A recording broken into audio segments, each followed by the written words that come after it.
2007년 한국 역사학계에 파장을 일으킨 논문 하나가 학술지에 실렸습니다. 내전 중인 아프가니스탄 지역 고대 석굴이 8세기 작품인 석굴암의 설계 당시 유력한 모티브였으며 그 뿌리는 1, 2세기 로마 시대 판테온까지 거슬러 올라간다. 천년의 역사이자 불교를 꽃피웠던 신라, 그리고 그 신라 불교 미술의 최고점에 있는 석굴암이 지구 반대편 로마와 이어진다는 이 주장은 당시 많은 학자들의 반박이 나오며 논란을 일으켰습니다. 그런데 이탈리아 건축학 교수와 일본의 학자의 충격적인 연구 결과에 신라의 역사가 새롭게 정립되고 있습니다. 이주영 교수의 논문이 나오자 국내 학계에서는 석굴암의 건축 얼개의 기원이 인도 본토나 인도 서북 지방인 간다라, 중국 신장 등지의 석굴에서 비롯됐다는 통설을 들어 반박했습니다. 동서문화교섭의 측면에서 충분히 개연성 있는 흥미로운 가설이다. 기존 견해와 정반대로 서구적 기원설로 비약한 것이므로 심도 있는 검증이 필요하다. 판테온과 석굴의 구조는 전방 후원형으로 같은 형태를 지니고 있습니다. 그리고 내부 설계 디자인이나 꾸밈, 디자인에 담긴 사상과 철학 등이 상당히 닮아 있는데요. 하지만 그렇다고 해도 천수백 년 전 지구 반대편에 있던 두 국가 간의 고대 유적이 닮았다고 해서 석굴암이 로마 판테온의 DNA를 계승한 건축물이란 주장은 상식적으로 파격적인 주장이었습니다. 그런데 이탈리아 로마 사피엔자 대학교의 저명한 건축 교수인 침볼리 스파니시 피에로 교수는 석굴암을 보자 깜짝 놀라며 이렇게 말했습니다. 의심이 여지없이 석굴암이 판테온 같다고 생각했습니다. 정말 흥미로운 점은 외부가 아닌 내부 공간입니다. 예를 들어 고대 간다라 건축은 정반대였습니다. 내부가 없는 큰 돔이 있었습니다.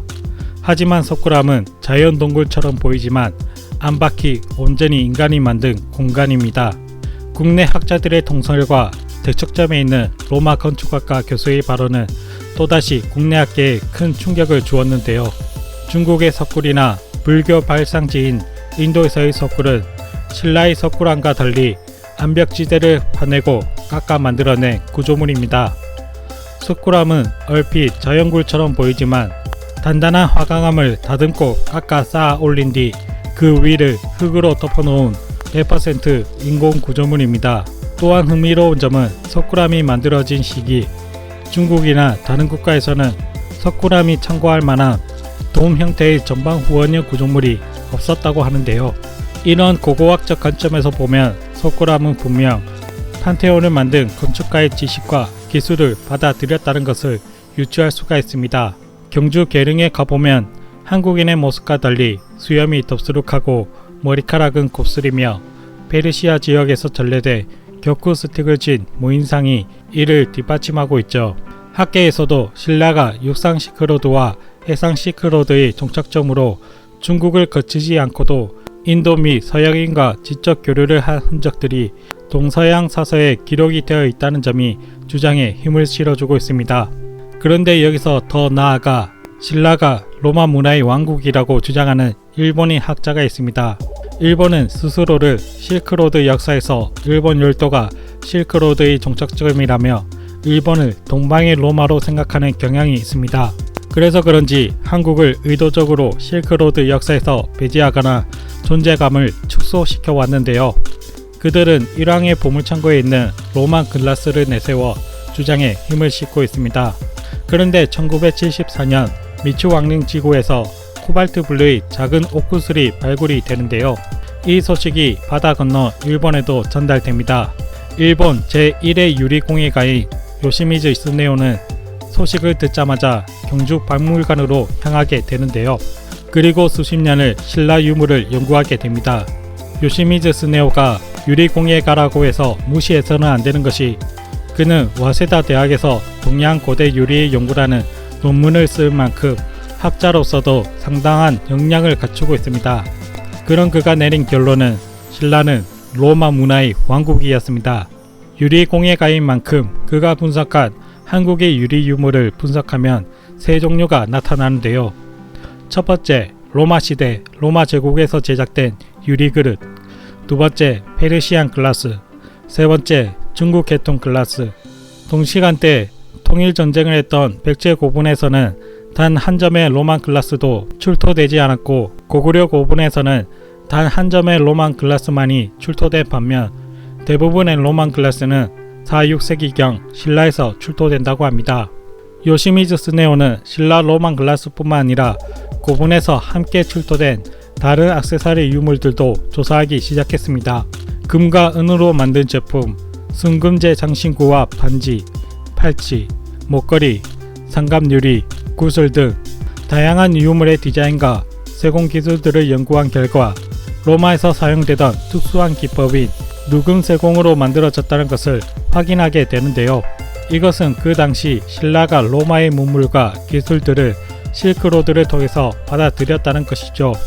또한 요시미즈는 나아가 신라의 역사를 연구하던 중 이상한 점을 발견하게 됩니다. 한국과 중국 측의 사료를 검토해보면 진안이 중국의 서진에 종응한 서기 286년 이후 91년간의 공백, 신라가 전진에 조공한 382년 후 126년간의 공백, 북위에 자신을 파견한 521년 이후 43년간 국교 공백의 상태였다. 한반도 구석에 있던 신라가 이토록 배짱을 부릴 수 있었던 것은 미스터리이다. 통일전쟁, 중화국가와의 대립 등을 생각해보면 아시아 끝자락에 있는 신라가 외국과 교류를 이렇게 오랜 기간 끊는다는 것은 자멸을 초래하는 외교 정책인데요. 그럼에도 신라는 삼국 통일이라는 대업을 이루고 1000년이라는 왕조의 역사를 달성했습니다. 요시미즈는 이 공백의 기간 동안 신라가 중국과 교류가 아닌 서역, 즉 로마와 교류했다고 말합니다. 그리고 신라와 로마의 실크로드 교류가 끊긴 것은 서로마가 무너지며 교역 루트가 끊기게 되었다며, 그로 인해 신라 역시 중국 문화를 수용하게 되었다라고 말하고 있습니다. 그리고 그의 연구는 한 권의 책으로 나오게 되는데요. 로마 문화 왕국 신라, 고대사가 바뀐다. 동아시아에 누구도 생각해 본 적이 없었던 로마 문화 왕국이 존재하고 있었다. 그것이 신라이다. 석굴암 DNA의 뿌리가 로마 판테온에서 온 것이라는 주장을 믿지 않거나 석굴암의 가치를 낮춰 믿지 않는 사람들이 있는데요. 판테온에 비해 석굴암이 규모나 디테일에서 상대적으로 보잘것없어 보이기 때문일까요? 하지만 이들은 하나만 알고 둘은 모르나 봅니다. 신라가 로마, 서역의 문화와 기술을 적극적으로 받아들였기 때문에 중국과 교류를 오랜 기간 차단했더라도 백제, 고구려, 일본에 밀리지 않는 강한 국가를 건설했다는 사실은 말이죠. 이런 역사를 지금의 한국이 직면한 국제정치에 참고할 만한 지침으로 생각하지 않고 그저 겉모습의 차이만 눈에 담은 채 동서양의 수준 차이 운운하며 한국 역사를 비난하는 자들이 많습니다. 우리는 이제 우리의 역사를 식민사관에서 벗어나 바라볼 때가 아닌가 싶습니다.